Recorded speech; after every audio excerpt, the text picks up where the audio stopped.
अस्सलाम वालेकुम। उम्मीद है तमाम दोस्त खैरियत से होंगे। आज एक बार फिर इंग्लिश MCQs सॉल्यूशन के साथ मैं हाज़िर हूँ। कुछ MCQs थे कन्फ्यूजन वाले जो दोस्तों ने मुझे व्हाट्सएप किए हैं, मैसेंजर किए हैं। कुछ टेक्निकल MCQs हैं ग्रामेटिकली और उनके हल करने में बहुत ज़्यादा कन्फ्यूजन है। आज कोशिश करते हैं कि उन टेक्निकल MCQs को हम बेसिक से हल करें ताकि आने वाले वक्त में और टेस्टों में आपके लिए परेशानी ना हो। आपसे एक रिक्वेस्ट है, अगर आपने अभी तक चैनल सब्सक्राइब नहीं किया तो चैनल लाजमी सब्सक्राइब करें और वीडियो एंड तक देखें। आइए देखते हैं। हमारे पास सबसे पहला जो MCQs है वो है exercise is beneficial health. Beneficial health, यहाँ पे जो वर्ड बेनिफिशियल है, बेनिफिशियल ये एक एडजेक्टिव है। हमेशा के लिए जब एडजेक्टिव आता है तो हम एडजेक्टिव के लिए लगाते हैं फार।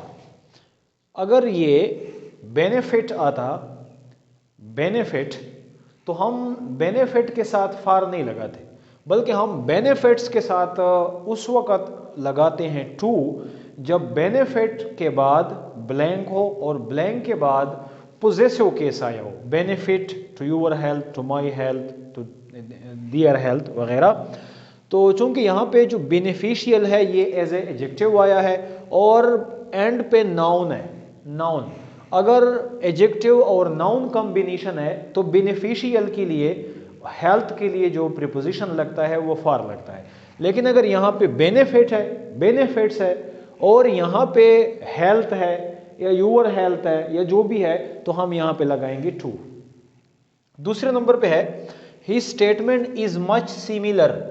Statement is much similar, similar जो है ये भी एडजेक्टिव है और अगर आप सिमिलर को किसी नाउन के साथ, किसी नाउन के साथ उसको मिला रहे हैं प्रीपोजिशन के थ्रू, यानी ये सिमिलर है, एडजेक्टिव केस है, और अगर आप इसको मिला रहे हैं इसके साथ, यानी यहाँ पे नाउन है, माइन, पोजेसिव केस है, प्रोनाउन है या किसी का भी नाम आया है, तो आप यहाँ पे प्रीपोजिशन लगाते हैं टू।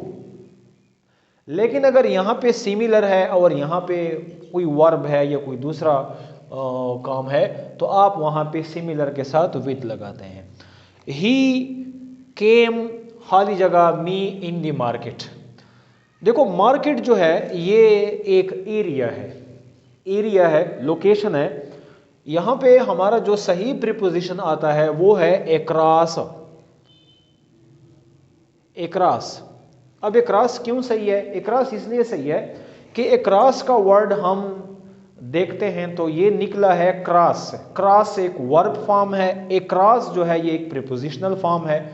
एक्रॉस उस वक्त यूज होता है जब एक लोकेशन है, एक एरिया है और उसके एक हद से दूसरे हद तक कोई मोमेंट होती है तो आप उसको प्रीपोजिशनली जब वाजे करते हैं तो वहां पे आप लगाते हैं एक्रॉस। मिसाल के तौर पे आप कहते हैं कि we search you across the school या अक्रॉस द रूम, या there is no terrorist are found across the country, यानी पूरे मुल्क का जो आप हदूद या रकबा बताते हैं या किसी कमरे का रकबा बताते हैं, दरिया का रकबा, जो हदूद हैं वो बताते हैं और वहाँ पे आप प्रीपोजिशन यूज़ करते हैं क्रॉस के लिए या पूरे के लिए, तो कंप्लीट या होल की जगह पे हम किसी भी इहाते को वाज़े करने के लिए लगाते हैं एक्रॉस। तो ये कहता है कि वो मार्केट से मेरे पास आया, यानी पूरे मार्केट में होते हुए उस बंदे के पास आया। तो यहाँ पे मार्केट की जो मार्केट का जो एरिया है उसकी तरफ इशारा है कि वो मार्केट में मेरे पास है, यानी मार्केट के किसी किनारे पे था, पूरा मार्केट छोड़ के, वो पूरा एरिया छोड़ के उस बंदे के पास आया। तो एक्रॉस जो है कम एक्रॉस के उसके पास पहुंच गया, ये सारा इलाका क्रॉस करते हुए। I continued smile dash his treat. देखो जब हम कोई रिएक्शन शो करते हैं, गुस्सा करते हैं या स्माइल करते हैं या हैप्पी हो जाते हैं या हंसते हैं या किसी किस्म का भी हम इमोशन का इजहार करते हैं, तो अगर वो किसी पर्सन पे है या किसी पोजेसिव केस पे है तो हम वहाँ पे प्रीपोजिशन लगाते हैं एट। यानी अक्सर आपने देखा होगा कि प्रीपोजिशनल MCQs आते हैं कि we should not laugh dash poor, यानी at poor, we should not laugh at the poor.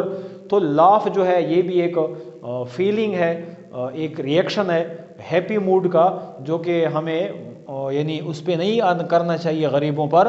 तो यहाँ पे स्माइल जो है ये भी एक रिएक्शन है, और किसी के काम पे या कोई भी नाउन हो या किसी का भी नाम हो, अगर उसके साथ आप स्माइल या वीप या लाफ या क्लैपिंग या जो भी आप ऐसा रिएक्शन शो कर रहे हैं तो उसके लिए स्माइल को आप एड के साथ लगाते हैं।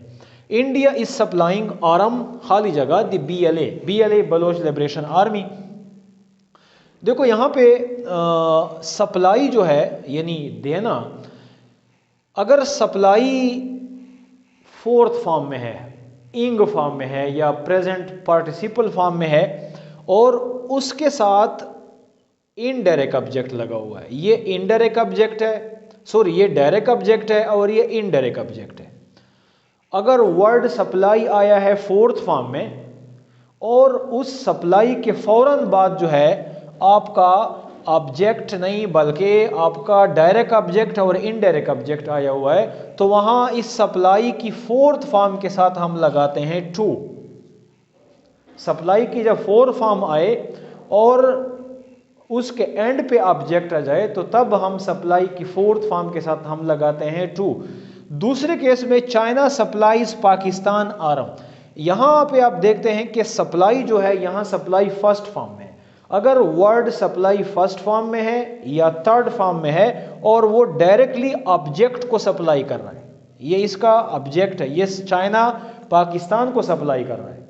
अगर ये चाइना पाकिस्तान को सप्लाई कर रहा है तो यहाँ पे देखो दो बातें, ये आर्म जो है ये यहाँ पे डायरेक्ट ऑब्जेक्ट है और यहाँ पे भी डायरेक्ट ऑब्जेक्ट है, लेकिन यहाँ पे डायरेक्ट ऑब्जेक्ट सप्लाई के फौरन बाद आया है। अगर डायरेक्ट ऑब्जेक्ट सप्लाई के फौरन बाद आता है तो हम वहाँ पे टू लगाते हैं, लेकिन अगर सप्लाई की फर्स्ट फॉर्म है या सेकंड थर्ड फॉर्म है और वो इनडायरेक्ट ऑब्जेक्ट के साथ है तो हम वहाँ जिस ऑब्जेक्ट को वो जो कुछ सप्लाई कर रहा है उसके साथ हम लगाते हैं with. Supply Pakistan with arm, supplying arms to India या सप्लाइंग आर्म टू टेररिस्ट, यानी ये यहाँ पे इंडिया जो है ये असलहा सप्लाई कर रहा है तो ये सप्लाई आर्म जो है आर्म ये आपका ऑब्जेक्ट है। यहाँ चाइना सप्लाई कर रहा है असलहा, यहाँ पे भी आर्म जो है आपका ऑब्जेक्ट है, लेकिन देखो सप्लाई के फौरन बाद यहाँ पे ऑब्जेक्ट आया है और इनडायरेक्ट ऑब्जेक्ट जो है वो एंड पे है तो हम वहाँ पे टू लगाते हैं। और अगर सप्लाई की फर्स्ट फॉर्म है या सेकंड थर्ड फॉर्म है और उसके साथ इनडायरेक्ट ऑब्जेक्ट साथ लगा हुआ है जिसको वो सप्लाई कर रहा है, यानी पाकिस्तान को सप्लाई कर रहा है, और जो चीज़ सप्लाई करता है डायरेक्ट ऑब्जेक्ट वो बिल्कुल एंड पे है तो हम सप्लाई के साथ प्रीपोजिशन लगाते हैं to, sorry with. He stood the court charge with murder, यहाँ पे हमारा जो प्रीपोजिशन है यानी यहाँ पे एक आया है बिफोर, यहाँ पे आया है इन फ्रंट, यहाँ पे इन। बिफोर की मानी है सामने, जबकि इन फ्रंट की मानी है सामने, इन की मानी है अंदर। अगर आप किसी के सामने हैं यानी किसी के सामने खड़े हैं या किसी के सामने बैठे हैं या किसी के सामने जनरल हालत में बात करते हैं तब तो हम लगाते हैं इन फ्रंट। लेकिन अगर आप सवाल जवाब के लिए, पूछ गछ के लिए, सज़ा के तौर पे, पीशी के तौर पे किसी के सामने खड़े हैं, जज के सामने खड़े हैं, अदालत के सामने खड़े हैं, पुलिस के सामने खड़े हैं, जैसे हमने we will appear before the lord, हम अल्लाह के सामने हाजिर होंगे, अल्लाह के सामने हमने खड़े होना है। तो अगर आप किसी चार्ज की वजह से किसी के सामने खड़े हैं तो वहाँ सामने के लिए हम लगाते हैं बिफोर।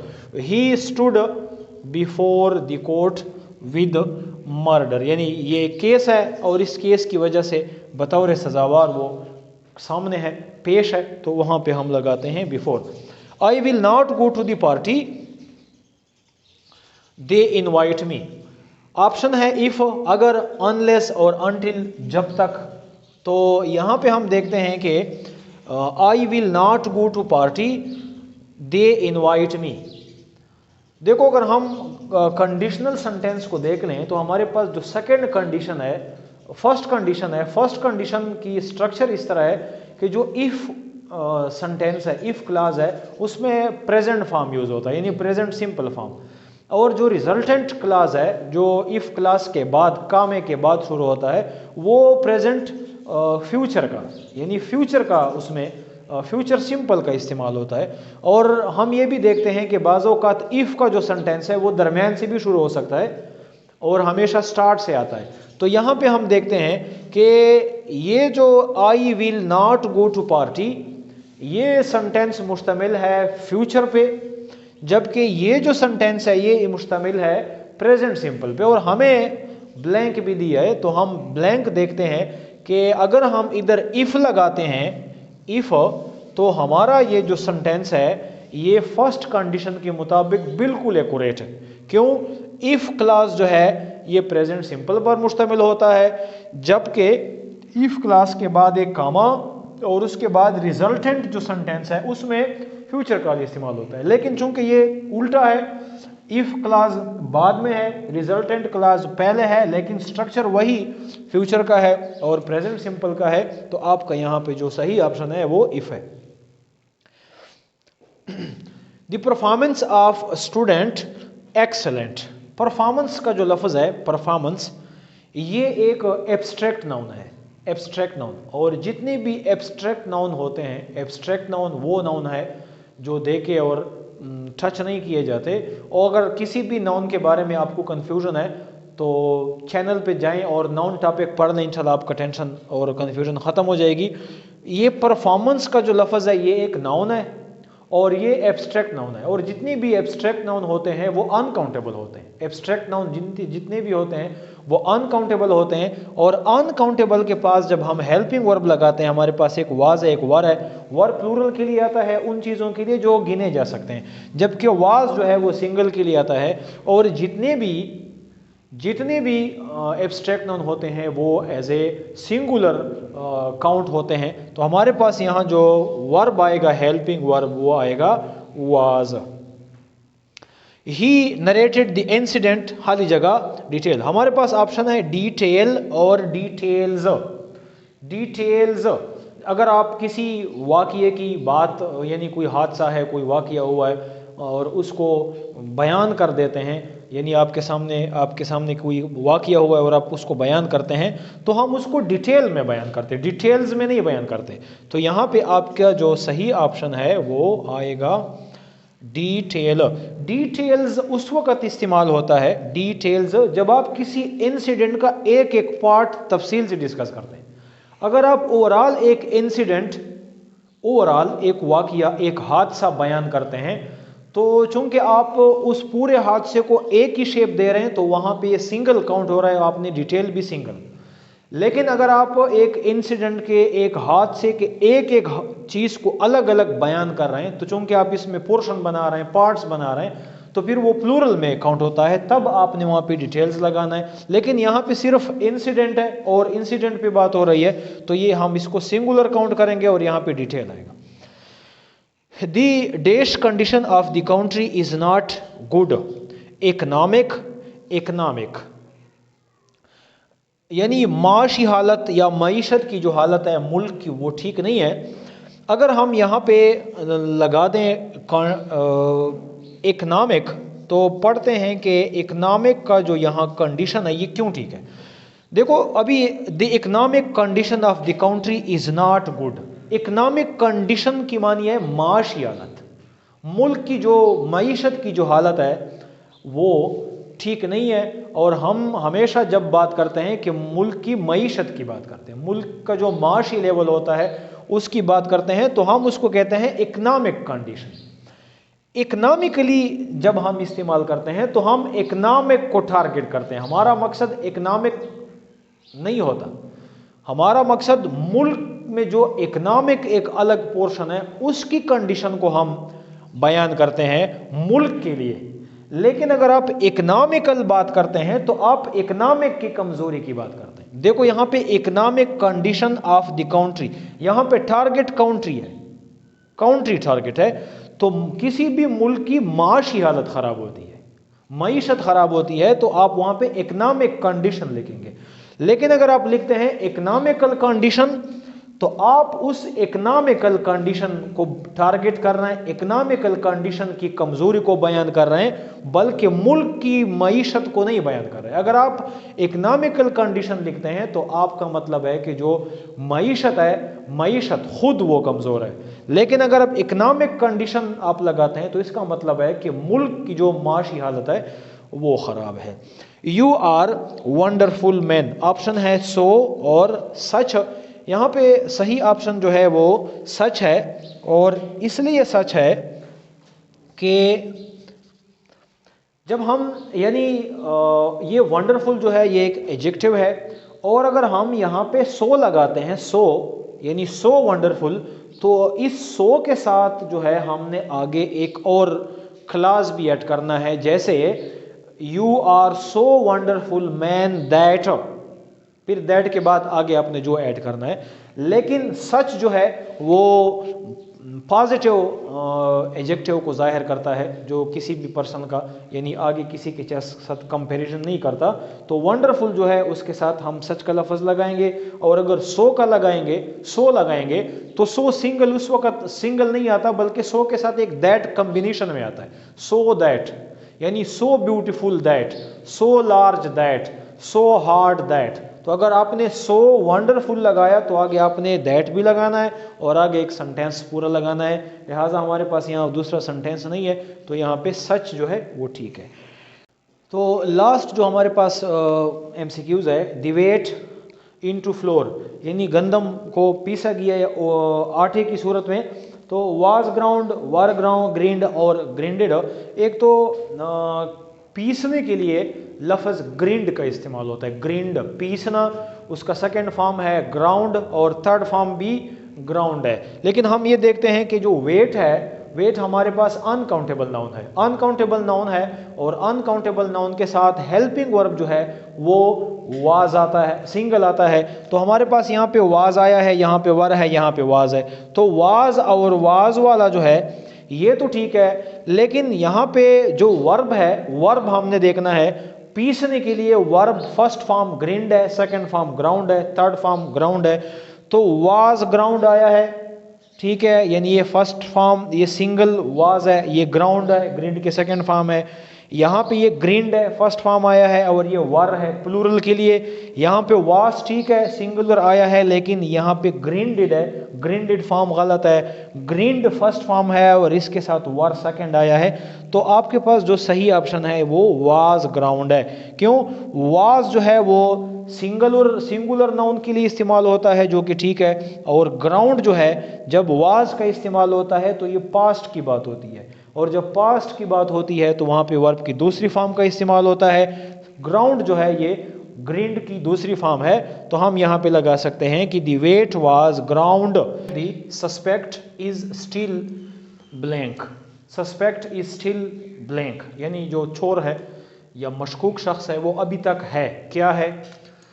एट लार्ज की मानी है आज़ाद, एट सी की मानी है कन्फ्यूजन में, और फ्री जो है वो तो आपको पता है कि फ्री के मानी भी आज़ाद होता है। लेकिन इस सेंटेंस में जो प्रॉपरली मुनासिब लफ्ज़ है जो मॉडर्न लैंग्वेज में यूज़ होता है, तो यहाँ पे एट लार्ज जो है ये यहाँ पे ठीक है। The suspect is still at large grammatically, और जो आजकल लैंग्वेज है मॉडर्न लैंग्वेज के हिसाब से एट लार्ज यहाँ पे ठीक है। दूसरा है वी देश and they will go to picnic. ये वो MCQs है जो ईटा मेडिकल के टेस्ट में, किसी टेस्ट में आया है, और एक दोस्त ने मुझे सेंड किया है कि इसमें हम क्या करेंगे। तो यहाँ पे एक चीज़ आपसे मैं शेयर करूँ कि हमारे पास जो प्रोनाउन है उसके पर्सनल प्रोनाउन 3 है, 3 पर्सनल प्रोनाउन है। और अगर आपको पर्सनल प्रोनाउन के बारे में पता नहीं है तो मेरे चैनल का विजिट करें, और प्रोनाउन टॉपिक में आपको प्रोनाउन के बारे में डिटेल मिल जाएगी, वहाँ आपको इंशाल्लाह पर्सनल प्रोनाउन की समझ आ जाएगी। लेकिन हम यहाँ पे कोशिश करते हैं कि वी है, देश है और दे है, यानी एक प्रोनाउन वी आया है, एक दे आया है। ब्लैंक में क्या आ रहा है, हम देखते हैं कि एक प्रोनाउन आई दिया है, एक मी भी प्रोनाउन है, ही भी प्रोनाउन है, यू भी प्रोनाउन है। हमने क्या लगाना है, यानी हम क्या लगाएंगे, we, I and they, we, he and they, या हम यहाँ पे प्रोनाउन कौन सा लगाते हैं। तो हम देखते हैं कि ऑर्डर ऑफ प्रोनाउन जो होता है, ऑर्डर ऑफ प्रोनाउन कि आपने, अगर आपके पास किसी जुमले में 3 प्रोनाउन एक साथ आ जाएं, तीनों प्रोनाउन एक साथ आ गए। तीन प्रोनाउन एक साथ मतलब ये है कि फर्स्ट पर्सन भी आया है, सेकंड पर्सन भी आया है, थर्ड पर्सन भी आया है। तो हमने किस तरतीब से प्रोनाउन लगाने, यानी आपको उर्दू में एक जुमला दिया है कि मैं, वो और आप बाजार जाएंगे। ये तीनों प्रोनाउन आपके पास आए हैं, एक फर्स्ट पर्सन है, एक सेकंड पर्सन है, एक थर्ड पर्सन है। अब जब आप इस जुमले को ट्रांसलेट करेंगे तो आप कंफ्यूजन में होंगे कि पहले मैं आई लगाऊं, यू लगाऊं, दे लगाऊं, या उर्दू के मुताबिक मैं इसको ट्रांसलेट करूं। तो इसके एक ग्रामेटिकली एक टेक्निकल वे है जिसको हम कहते हैं ऑर्डर ऑफ प्रोनाउन, के ऑर्डर ऑफ प्रोनाउन में आप जो प्रोनाउन है आप उसको कैसे पुट करते हैं। तो हम यहाँ पे देखते हैं कि अगर आपके पास प्रोनाउन जो है, प्रोनाउन वो प्लूरल आए हैं तीनों, यानी आपके पास जो प्रोनाउन है वो तीनों आए हैं, तो आप क्या करेंगे, आप तीनों प्रोनाउन का देखकर उस तरतीब से आप प्रोनाउन लगाएंगे।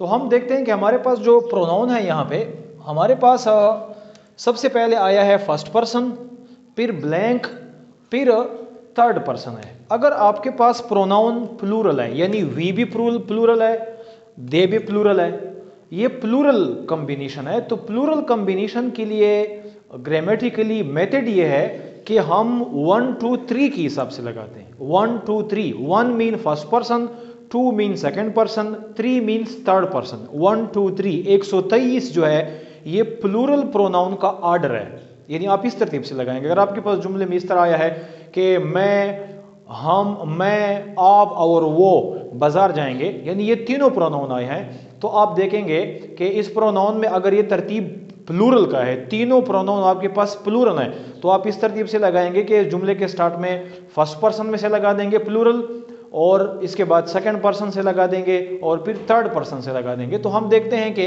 वी जो है ये फर्स्ट पर्सन है, फर्स्ट पर्सन में आई है और वी है, तो वी प्लूरल है इसलिए हमने फर्स्ट पर्सन लगाया है। तो ये आपका आ गया फर्स्ट पर्सन 1। इसके बाद हमारे पास थर्ड पर्सन आया हुआ है, प्लूरल है, दे प्लूरल है। अब हम ऑटोमेटिकली समझ आ रही है कि अगर 1 2 3 तरतीब है तो यहां पे सेकंड पर्सनल प्रोनाउन आएगा, और हमारे पास सेकंड पर्सनल प्रोनाउन है यू। तो first person, second person and third person. तो आपका सही जुमला ग्रामेटिकली गारंटी के साथ आपका ये जुमला इस तरह होगा, we, you and they will go to picnic. तो आपका यहाँ पे जो टू यू वाला प्रोनाउन है ये ठीक है, क्योंकि ये ऑर्डर ऑफ प्रोनाउन में इस तरह है। दूसरा सेंटेंस है, यानी ही, यू, ही एंड ब्लैंक, ये उसी के साथ रिलेटेड सेंटेंस है, प्रोनाउन का है, तीनों प्रोनाउन का है। तो आपको समझाने के लिए मैंने इसके मुकाबले में डाल दिया। जैसे कि ऊपर आपके पास सेंटेंस आया है उसमें तीनों प्रोनाउन है, वो प्लूरल है। प्लूरल की जो तरतीब है ऑर्डर ऑफ प्रोनाउन वो फर्स्ट, सेकंड, थर्ड है। लेकिन अगर आपके पास तीन प्रोनाउन एक साथ आ गए और तीनों की तीनों सिंगल थे, सिंगुलर प्रोनाउन थे, जैसे आई सिंगल है, ही सिंगल है, शी सिंगल है, इट सिंगल है, यू को सिंगल कंसीडर किया जाता है। अगर आपके पास तीनों सिंगल आ गए तो उसके लिए क्या तरतीब है, हम पहले कौन सा लगाते हैं, दूसरे कौन सा लगाएंगे और तीसरे कौन सा लगाएंगे। तो हम देखते हैं कि हमारे पास यू आया है, ही आया है और इसके बाद ब्लैंक है, और हमें ऑप्शन दिए हैं वी, देम, आई, दे।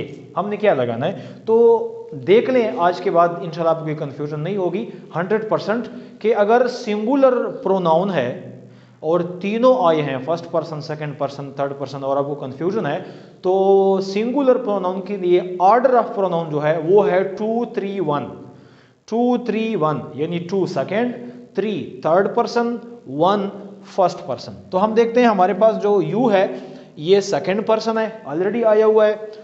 ही जो है ये थर्ड पर्सन है, तो 2 3 हो गया, 1 रह गया, और 1 आपको पता है कि 1 हमारे पास फर्स्ट पर्सन है, फर्स्ट पर्सन में आई भी है, फर्स्ट पर्सन में वी भी है। लेकिन चूंकि ये कॉम्बिनेशन सिंगुलर प्रोनाउन का है तो हमने आई को चूज करना है, तो हमारे पास जो सही ऑप्शन है वो आपका आई है। और इसी तरह आप इस तरतीब से सिंगुलर प्रोनाउन की ऑर्डर को बना सकते हैं। इसके बाद है Allah revealed blank him a true religion. Allah ने नाजिल फरमाया, जब कोई चीज़ नाजिल होती है या कोई चीज़ किसी को अता की जाती है तो वहाँ पे हम प्रोनाउन प्रीपोजिशन लगाते हैं to, reveal to, reveal to him, reveal to him a true religion Islam. इसके बाद नेक्स्ट है I enjoy cricket. I enjoy cricket. इसके बाद हमारे पास जो ऑप्शन है वो है प्ले, टू प्ले, प्लेइंग। ये जो इंजॉय है, इंजॉय की तरह 12, 13, इवन 15 तक ऐसे वर्ड्स हैं जिनके बाद हमेशा के लिए जेरेंड फॉर्म आता है। यानी जब वो 15, 10 अल्फाज जब भी जुमले में आते हैं और उसके बाद ब्लैंक आता है या वैसे आप जुमला बनाते हैं, तो इन 4, 5 या 10 अल्फाज जो हैं जिसमें एक इंजॉय भी है, वो वर्ड्स जो हैं 7, 8 वर्ड्स जितने हैं वो मैं डिस्क्रिप्शन में दे दूंगा, आप देख लें वहाँ से कि कौन कौन से वर्ड्स हैं। तो इन किस्म के वर्ड्स के फौरन बाद हम जेरेंड फॉर्म लगाते हैं। जेरेंड फॉर्म किसको कहते हैं? यानी जब आप किसी वर्ब के साथ ing लगा देते हैं और वो बतौर नाउन काम करता है, तो उसको हम कहते हैं जेरेंड फॉर्म। जैसे कि हमारे पास आया है प्लेइंग, ये प्ले से निकला है, प्ले वर्ब है, और प्लेइंग बतौर नाउन आया है। वर्ब इसलिए नहीं है कि इंजॉय ऑलरेडी वर्ब आया हुआ है, तो एक सेंटेंस में 2 वर्ब नहीं आ सकते, या इन्फिनेटिव आएगा या जेरेंड आएगा, तो मेन वर्ब ऑलरेडी आया हुआ है और इंजॉय जो है इसके बाद इन्फिनेटिव नहीं आ सकता, जेरेंड आता है, तो हमारा प्लेइंग जो है आपका करेक्ट जवाब है। इसके बाद Islamabad is the capital of Pakistan. Islamabad जो है ये एक नाउन है और ये प्लेस के कैटेगरी में है, और इस्लामाबाद जो है एक प्रॉपर नाउन है, एक वाहिद जगह है जिसका नाम इस्लामाबाद है। तो हम प्रॉपर नाउन के साथ आर्टिकल कौन सा लगाते हैं? तो जो जितने भी प्रॉपर नाउन आपके पास आते हैं सिटीज़ के नेम, जैसे इस्लामाबाद है, लाहौर है, कराची है, अपना सिटी डेरा इस्माइल खान है, तो हम सिटीज़ के नाम के साथ दी कोई आर्टिकल जो है नहीं लगा सकते, तो आपका यहाँ पे 0 आर्टिकल आएगा। 0 आर्टिकल मीन्स कोई आर्टिकल नहीं आएगा, तो आपका नाम जो ऑप्शन है ये ठीक है। इसके बाद है the parents with their kids awarded. The parents with their kids awarded. देखो यहाँ पे हमें ऑप्शन दिया है वाज, वर, इज, आर। अगर आप देख लें तो वाज सिंगल है, वर प्लूरल है, इज सिंगल है, आर प्लूरल है। सबसे पहले तो हम सेंटेंस की जो नेचर है उसको देखते हैं। तो सेंटेंस में जो वर्ब इस्तेमाल हुआ है अवॉर्डेड, मीन्स के पास्ट की बात है, गुजरी हुई बात है। तो जब गुजरी हुई बात है और इज आर जो है ये प्रेजेंट के लिए इस्तेमाल होता है, तो इज आर यहां से निकल गया, रह गया आपके पास वाज और वर।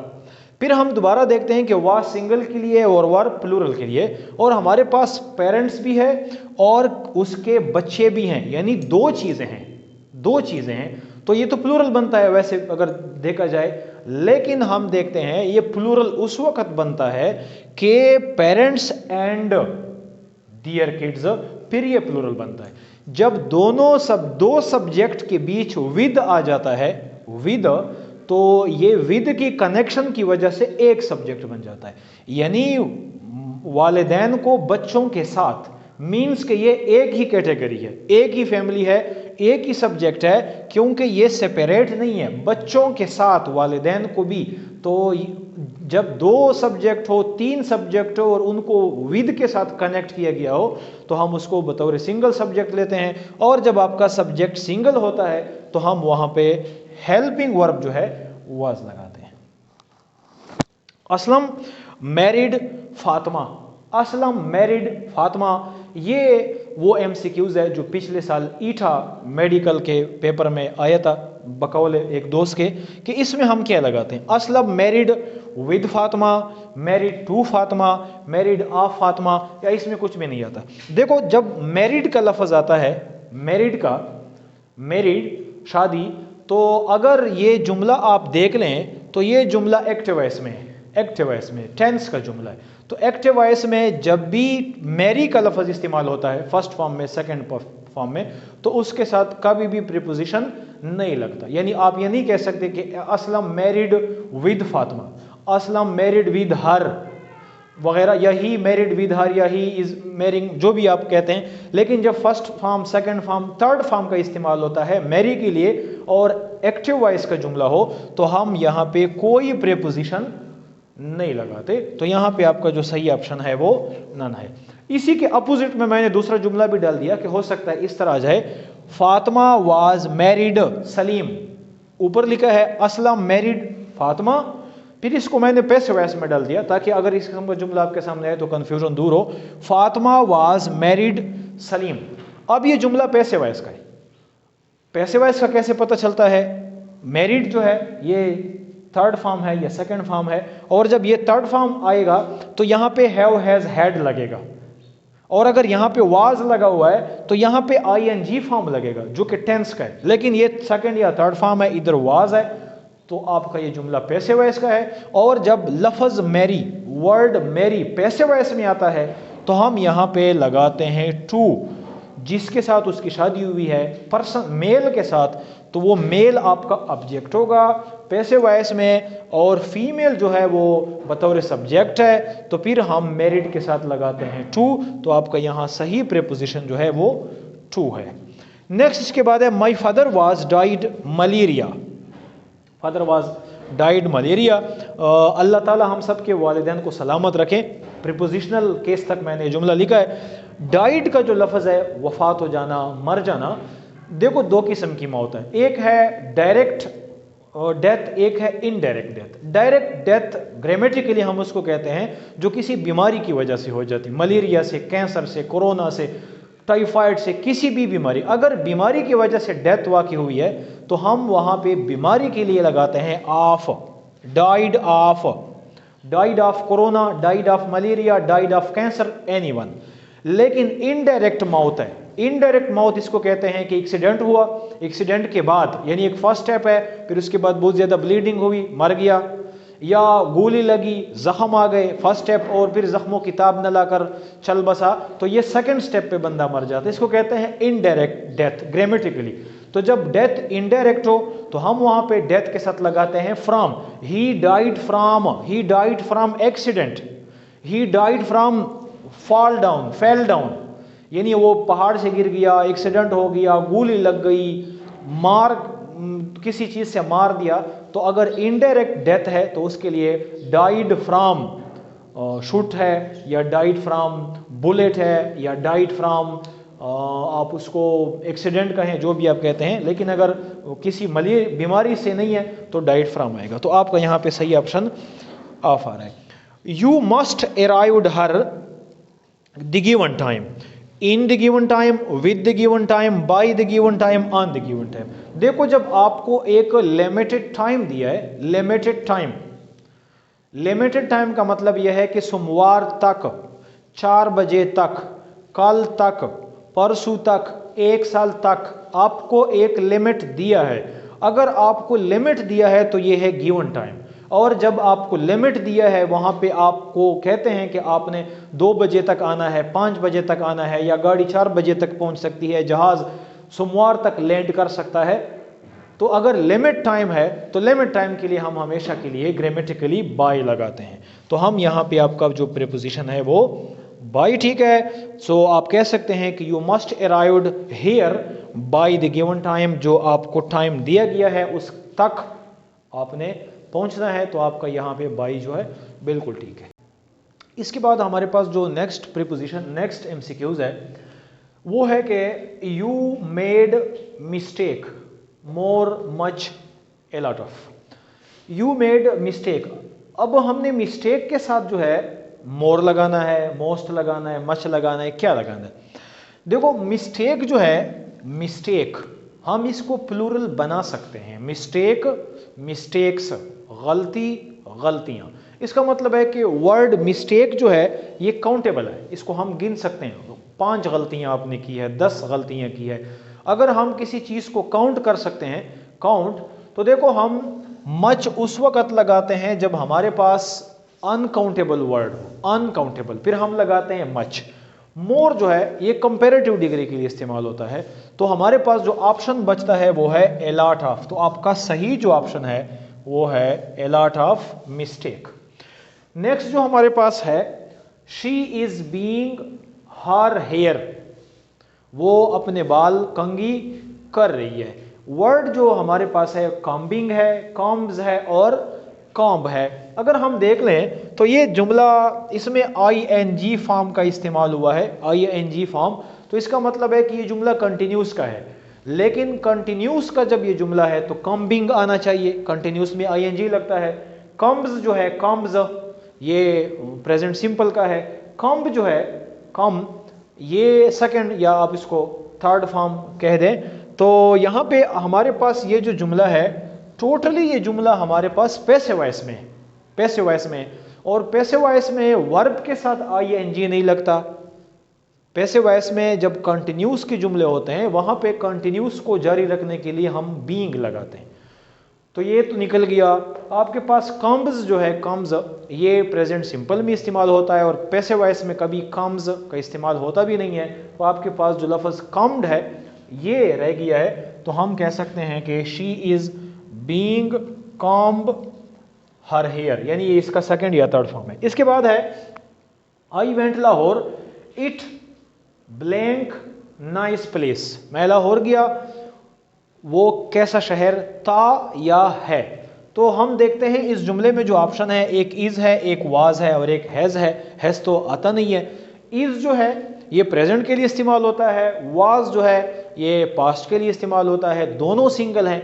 तो हम देखते हैं कि ये जुमला किस लेवल का है। तो आई वेंट लाहौर, मैं लाहौर गया, ये पास्ट का जुमला है। जब ये जुमला पास्ट का है तो आप कह सकते हैं कि मैं लाहौर गया, वो बहुत अच्छा शहर था, बहुत खूबसूरत शहर था। तो आप यहां पे लगा सकते हैं वाज। नेक्स्ट, शी सेड, उसने कहा, thanks inviting me, thanks inviting me. अब देखो आपके पास इनवाइटिंग जो है ये जेरेंड फॉर्म है, जेरेंड फॉर्म। जेरेंड फॉर्म यानी जब आप किसी वर्ब के साथ आईएनजी लगाते हैं और वो बतौर नाउन काम करता है तो वो जेरेंड फॉर्म होता है। तो जब भी जेरेंड फॉर्म आता है तो जेरेंड फॉर्म से पहले हम टू नहीं लगाते, टू हम इन्फिनेटिव के साथ लगाते, इन्फिनेटिव। ऑफ का तो बिल्कुल इस्तेमाल नहीं होता। तो जेरेंड फॉर्म के साथ हम लगाते हैं for. Thanks for inviting me, सही जवाब है। नेक्स्ट जो है, the basket is blank of paper, papers. देखो बाल्टी जो है वो कागजों से भर गई है या भरी हुई है।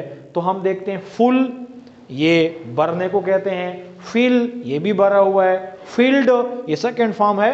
तो ये जो जुमला है इसमें हमें बाल्टी की एडजेक्टिव लगानी है, यानी यहाँ पे कोई वर्ब का इस्तेमाल नहीं हो रहा बल्कि यहाँ पे एडजेक्टिव का इस्तेमाल होता है।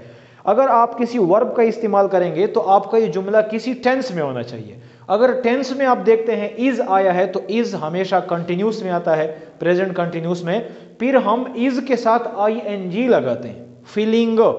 लेकिन हमारे पास ऑप्शन में कोई फीलिंग नहीं है तो हम यहाँ पे जो है फुल जो है वो एक एडजेक्टिव फॉर्म है, फुल, और एम्प्टी ये एडजेक्टिव है। तो हम यहाँ पे लगा सकते हैं फुल ऑफ पेपर।